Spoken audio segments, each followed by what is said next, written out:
we're here with our new almost new 2025.5 Winnebago Travato G. So anyway, every time we're camping, most generally it's going to rain. That's a given. But anyway, we like to have the awning out just for a little protection, to have a little patio out here. We have the slide door open, but I don't like rain coming off the roof, running down on the screen. So today I'm going to cure that problem. What I'm doing is I'm taking regular 3/4 inch painter's tape, and I've already, from the front, all the way to the front, all the way to this point where you see the red line coming down, is already done, but I still have to put some blue tape from here all the way to the back doors.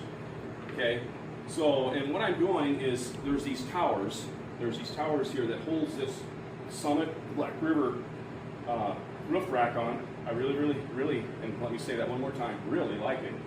I've been to the factory twice, talked to the engineers and boss, and so I've ordered some more parts for this thing, because I'm going to put up here, I'm going to put, so I have 300 watts of solar instead of the 245 for boondocking.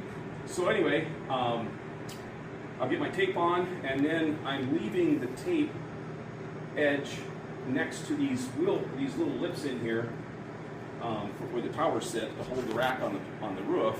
I'm leaving this tape back, so my Lazy T seal that I have here will be excuse me, will be 1/8 of an inch away from where it bellows down.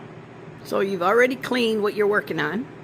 Yes, this is I used Windex to clean off the van all the way down here to this body line, and then I used isopropyl alcohol to go on top where this is at. Then I put my tape down, and now I'm setting the edge of the Lazy T right next to the edge of the tape. Simple, super simple, and that